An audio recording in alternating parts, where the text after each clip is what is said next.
अखिलेश यादव ने चूंकि राम भक्तों पर गोलियां चलाई थी उसके पिता ने, इसलिए अखिलेश यादव रामद्रोही है। तो उस मौलाना ने जो सचिन अहीर की उपस्थिति में बात की, तो सचिन अहीर ने उसको वहां रोका क्यों नहीं? जेलों में बंद हैं, उनके हिसाब से वो निर्दोष है, उन्होंने निर्दोष शब्द लिखा कि देश से माफी मांगते, आपसे माफी मांगते, रेजिग्नेशन लेटर दूरदर्शन पे देकर चले नहीं जाते। बड़े सारे बांग्लादेशी घुसपैठिए भी हैं और यही संगठन जो है उसके बाद फतवा जारी करते हैं कि वो जब भी मेरी बात पे एंडोर्स करे कि सारे संस्थाओं से सवाल पूछो। सर सुनिए, मैं घुसपैठिए, रोहिंग्या घुसपैठिए, इसको निकालने के लिए सरकार कार्रवाई करे कि मैं उसको अपना वोट बैंक बना लूंगा। महाराष्ट्र में बटेगा कोई नहीं, कटेगा बीजेपी का वोट में चीज बदल। राहुल गांधी ये देश दुखी करने के लिए जो है अपने कांग्रेस के कार्यकर्ताओं को प्रशिक्षण देंगे। नमस्कार दोस्तों, जनता दरबार की एक और धमाकेदार डिबेट में आपका स्वागत है। दोस्तों, आज का इस डिबेट में तहसीन पुणेवाला के अच्छे से धोया राष्ट्रवादी पत्रकार अशोक श्रीवास्तव जी ने, क्योंकि राजनीतिक विश्लेषक तहसीन पुणेवाला का कहना था कि बांग्लादेशी रोहिंग्या सरकार की देन है, उसमें सारी गलती भाजपा सरकार की है। इतना सुनते ही भाजपाई प्रेम शुक्ला ने इससे पहले जम के लताड़ा और बचा हुआ कसर राष्ट्रवादी पत्रकार ने पूरी कर दिया। खैर दोस्तों, डिबेट काफी मजेदार होने वाला है। आपसे अनुरोध है कि वीडियो को अंत तक जरूर देखिएगा। अगर आपने अभी तक चैनल को सब्सक्राइब नहीं किया तो चैनल को सब्सक्राइब और वीडियो को लाइक जरूर से कीजिएगा। चलिए दोस्तों,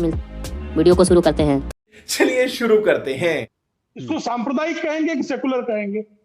अगर इस तरह का बयान किसी हिंदू संत की ओर से आए और वो कहे कि राम मंदिर का विरोध करने वाले बाबरीवादी राहुल गांधी जो है ये हिंदू द्रोही है, तो ये ठीक होगा क्या?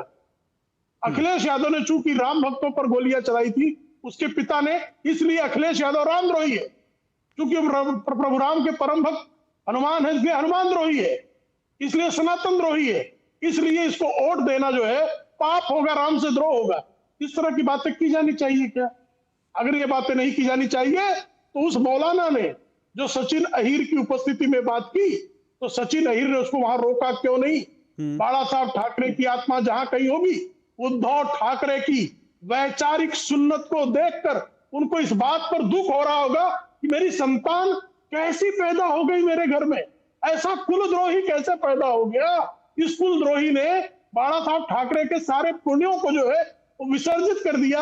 ये बाला साहब ठाकरे को आज लग रहा होगा, क्योंकि बाला साहब ठाकरे हिंदू हृदय सम्राट थे और आज उद्धव ठाकरे की जुबान से कहीं जो है उनकी महाविकास आघाड़ी के मंच पर हिंदू हृदय सम्राट नहीं निकलता है।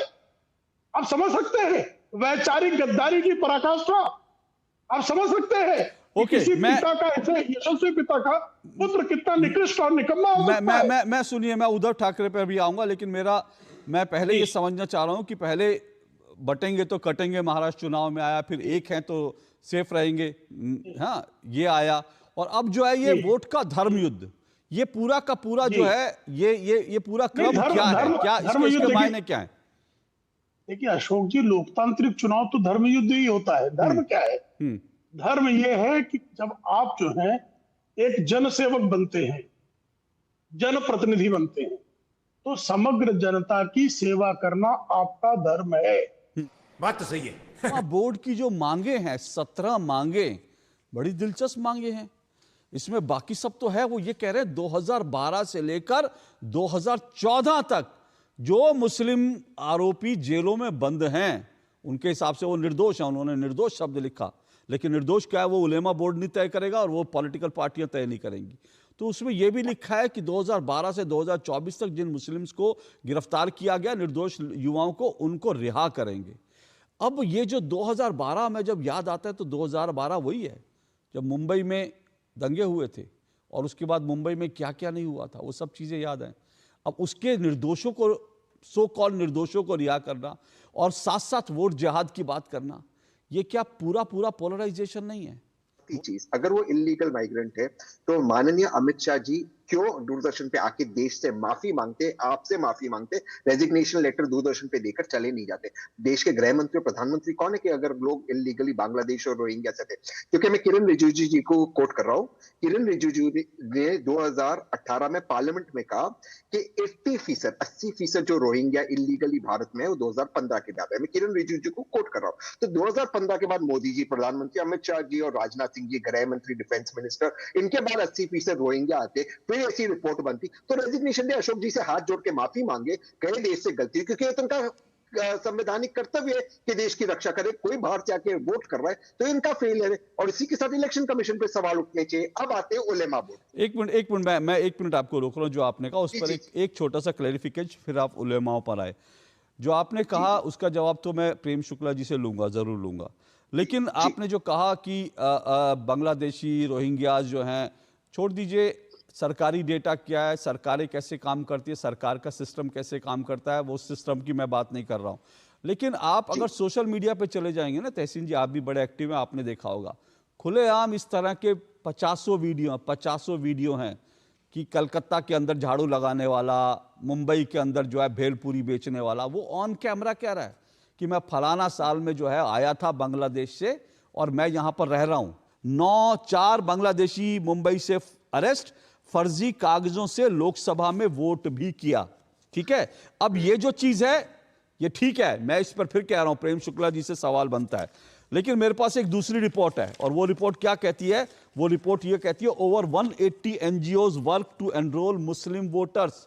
180 मुस्लिम संगठन जो हैं, एनजीओ जो हैं, वो मुसलमानों के वोट बनवाने के लिए दिन रात लगे रहे, और ये जिनके वोट बनवाए उनमें बड़े सारे बांग्लादेशी घुसपैठिए भी हैं। और यही संगठन जो हैं उसके बाद फतवा जारी करते हैं कि वोट किसके लिए करना है?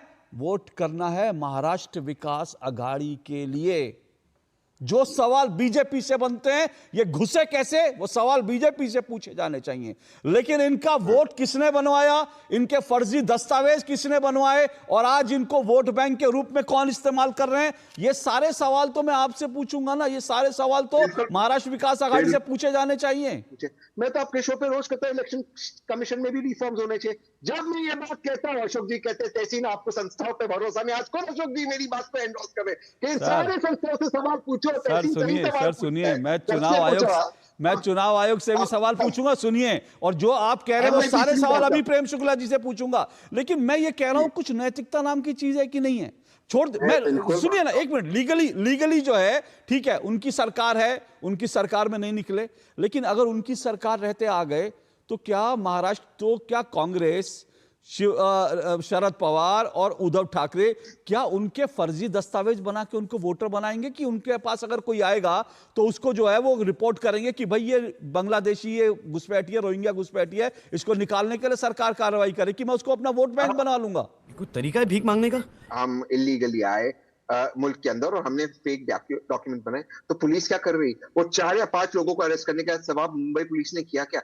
इसीलिए मैं कह रहा हूं, जितना ये देश के सारे संस्थाओं पे बीजेपी आरएसएस के लोगों ने हमला किया है और सारी संस्थाओं को कमजोर करने की कोशिश की, इसलिए कह रहा हूं केंद्र से लेकर राज्य सरकार में इन सब बीजेपी को हटाना होगा। और एक चीज आपके बात प्रेडिक्ट कर रहा हूं, महाराष्ट्र में बटेगा कोई नहीं, कटेगा बीजेपी का वोट। में एक चीज से अपनी बात समाप्त करना चाहता हूँ, उलेमा बोर्ड का अपने मैं उलेमा पे आ जाता हूँ, रुकिए उलेमा पे फिर आता हूँ। कांग्रेस की झूठ, लंपटता, फ्रॉड ये बारंबार प्रकट होता है इनकी बातों से। श्रीमती सोनिया गांधी की कृपा से भारत में प्रवेश किए थे। उनको जम्मू में बड़े पैमाने पर श्रीमान फारूक अब्दुल्ला के सुपुत्र उमर अब्दुल्ला ने बसाने का कुकर्म किया था। उनको हैदराबाद में शेल्टर दिया गया था, उनको बंगाल में शेल्टर दिया गया था। ये तीनों प्रदेशों में भारतीय जनता पार्टी का शासन उस समय नहीं था। और संसद के समक्ष स्पष्टता से किरण रिजिजू तब गृह राज्य मंत्री थे, उन्होंने स्पष्टता से कहा कि हम एक एक रोहिंग्या को देश से बाहर निकालने के लिए संकल्पबद्ध हैं। देश से बाहर निकालने की जो प्रक्रिया है वो जटिल और दीर्घ है। मैं इनसे पूछता हूं कि श्री प्रकाश जायसवाल ने 2005 में संसद के समय समक्ष स्वीकारा कि 2.5 करोड़ अवैध बांग्लादेशी भारत में हैं। उन बांग्लादेशियों को कांग्रेस ने क्यों नहीं निकालने का प्रयास किया?